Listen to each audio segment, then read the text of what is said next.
That BIOS intro, it sounds like an opera to my ears. What's up, you bunch of freaks? All good, you punks? It's me again, Rusty, Elon Rusty. Every true gamer has that one system that defined an era, a console that, in their memory, was a true game changer. No matter how much time passes, it remains a dream machine and a must-have for a great gaming session. Today, we're diving into the mighty and revolutionary Neo Geo, a console that still makes gamers sigh in admiration and set an incredible standard in optimization, audio, and pixel art. I'll bring you a bit of SNK's history in the console world, details about its innovative hardware, its library packed with classics, responsible for making many arcade veterans spend their lunch money on tokens, the brand's turbulent succession, and some of the legendary developers who left their mark on iconic titles. To keep the video concise and clear, I have divided this mini documentary into two parts. In this first part, I will delve into the history of the Neo Geo MVS and AES, providing relevant insights on the topic. So, drop a like to support the channel, subscribe, ring the bell, and on top of that, get yourself a well-made sandwich, grab your favorite drink, sit back in a comfy chair, and put on your best headphones, because today's video is coming in hot. But first, roll the intro, folks.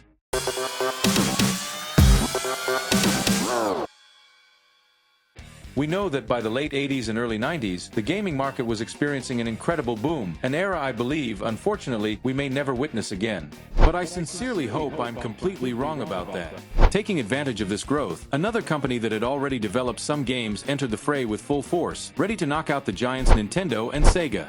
Shin Neon Kikaku, or if you prefer, New Japan Project, better known as SNK, was founded in 1978 by Eikichi Kawasaki, initially focusing on arcade game development. Its first major success came with Ozma Wars, 1979, a space shooter that already hinted at the company's inclination toward the action genre. Throughout the 1980s, SNK solidified its presence in arcades with titles like Ikari Warriors, 1986, Prisoners of War, 1988, and Psycho Soldier, 1987, bringing gameplay innovations and enhancing player experience.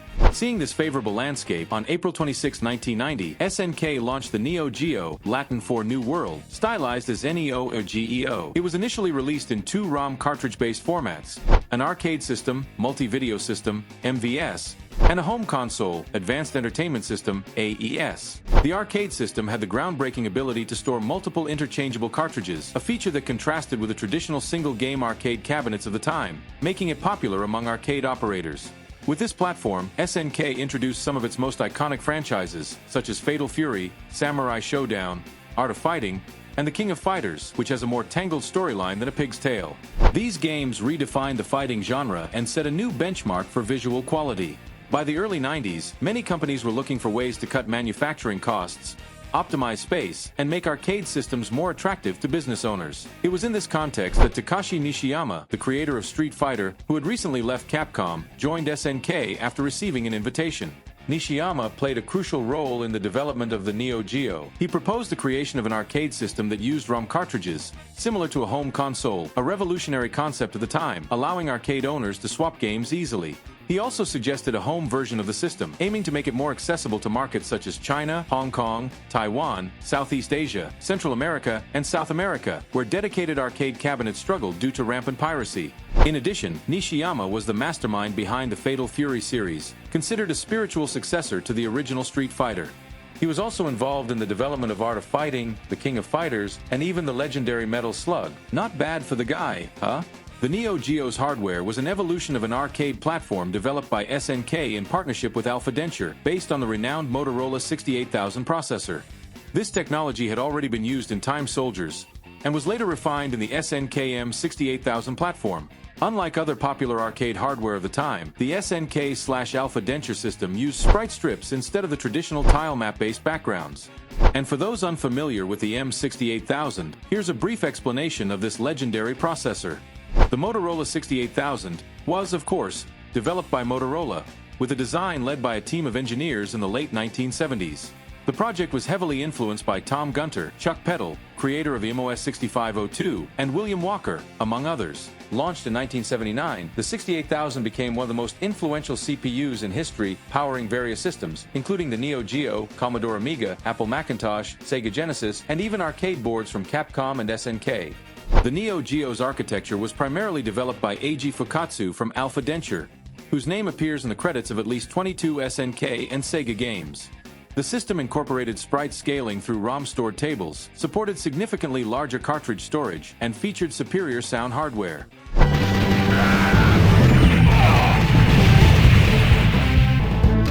Heavy machine gun.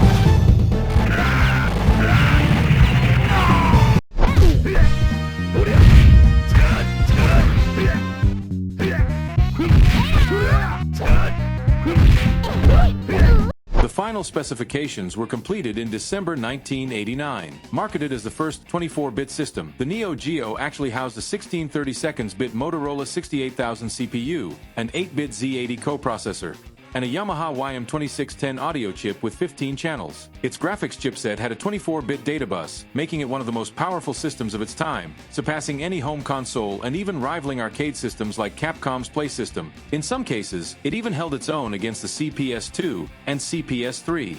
The Neo Geo was officially unveiled on January 31, 1990, in Osaka, Japan. In February of that year, SNK showcased several Neo Geo titles at the Amusement Machine Operators Union (AOU) Expo in Japan, including NAM 1975, Magician Lord, Baseball Stars Professional, Top Players Golf, and Riding Hero. The system made its international debut in March at the American Coin Machine Exposition in Chicago, where multiple games were demonstrated to the public. The official launch in Japan took place on April 26, 1990. Just to clarify, when I say AES, I'm referring to the home console, while MVS refers to the arcade version.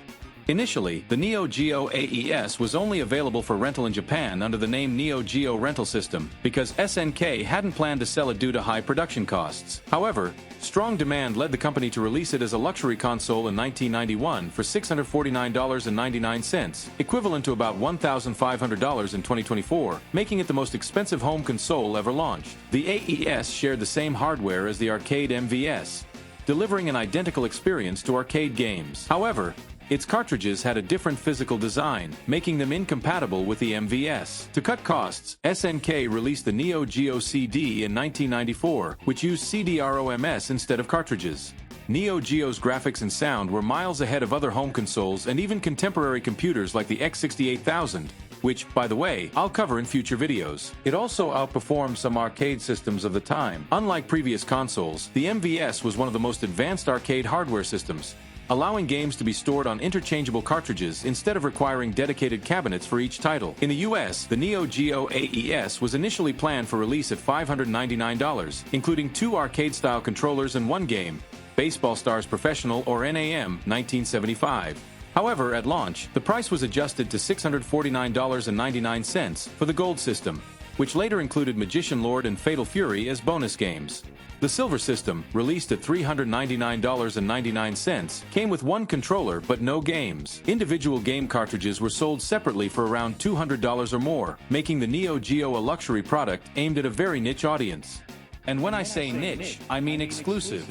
Even with its high price, it was worth every penny. Owning this system was a true privilege. The graphics and sound were an absolute spectacle. I still remember the first time I played Samurai Showdown. Those massive, beautifully detailed sprites, combined with the rich audio, left me in awe. Honestly, to this day, I dream of having one of these in my living room.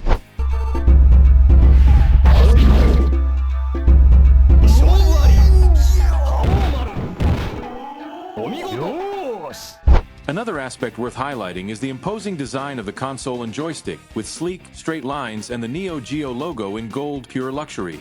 Since the Neo Geo AES was 100% compatible with the MVS, SNK didn't need to invest in game adaptations or additional marketing for the home version. The MVS's success naturally boosted AES sales, making the console a profitable venture for the company. The Neo Geo MVS was a global commercial success in arcades, ranking among the highest-grossing arcade machines in markets like North America and Australia in 1990. The Neo Geo took a unique approach in the 90s by expanding cartridge capacity instead of relying on add-ons like the PC Engine CD-ROM or the Mega Drive's 32X. While competitors struggled with slow load times and hardware fragmentation, SNK continuously increased its cartridge sizes from 46 to 716 megabits, delivering high-quality graphics and sound without extra peripherals. Some of the largest Neo Geo cartridges include the King of Fighters 2003, Metal Slug 3, and Samurai Showdown V Special, showcasing the system's ability to handle massive sprite work, animations, and sound without performance issues. See the graphical and audio evolution from NAM 1975, one of the Neo Geo's earliest titles with 46 megabits, to the King of Fighters 2003, which pushed the system to its limits with 716 megabits.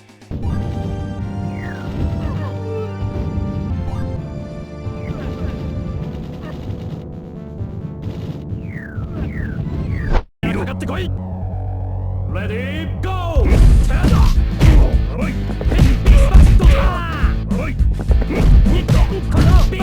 In contrast, the PC Engine CD-ROM improved storage but suffered from slow read speeds, and Sega's Mega CD and 32X were expensive, poorly supported, and ultimately short-lived. The Neo Geo strategy ensured instant load times, full compatibility, and a consistently strong library, keeping the system relevant for over a decade while others faltered. Its popularity was driven by its low cost, multiple cartridge slots, and compact design. In the US, 3 Neo Geo games were among the top 10 highest-earning arcade conversion kits in December 1992. Art of Fighting ranked first, World Heroes second, and King of the Monsters 2 10th. The system always received positive attention from gaming media. The Neo Geo MVS was awarded the Diamond Award by the American Amusement Machine Association, AAMA, for 2 consecutive years, as it was among the 4 best-selling arcade machines in the US in 1992, alongside Street Fighter II, Champion Edition, Mortal Kombat, and Terminator 2, and again in 1993. By 1994, the Neo Geo MVS became the best-selling arcade PCB worldwide. At the 1990 Gamest Awards, the Neo Geo received the Special Award. At the 1991 AMOA Awards, hosted by the Amusement and Music Operators Association, AMOA, it was recognized as the most innovative technology. In a 1993 review, GamePro gave the Neo Geo a thumbs up. While the system received some criticism, such as not being as powerful as the then-upcoming 3Do and having a fighting game-dominated library, the publication praised both the hardware and its game selection. It also recommended that gamers who couldn't afford the $649.99 price tag should enjoy the games in arcades instead. The AES, on the other hand, had a niche market in Japan and extremely low sales in the US, largely due to its high price point for both the console and its games. Over time, however, it built a cult following among collectors and became a highly sought-after item. Now, I want to hear from you. What's your favorite Neo Geo title? How many epic battles and great memories did you have with friends at an arcade? And as always, if you've made it this far, I really appreciate it. Drop a like, subscribe to the channel, and hit the bell so you don't miss any notifications. That way, YouTube will know you enjoy my content and will recommend this video to even more people. If you have any questions, feedback, or corrections, leave a comment. Your participation is always welcome. This was the first episode covering the incredible history of Neo Geo here on GameToons Network. I hope you enjoyed it. See you next time, Game Freaks. Thanks for watching.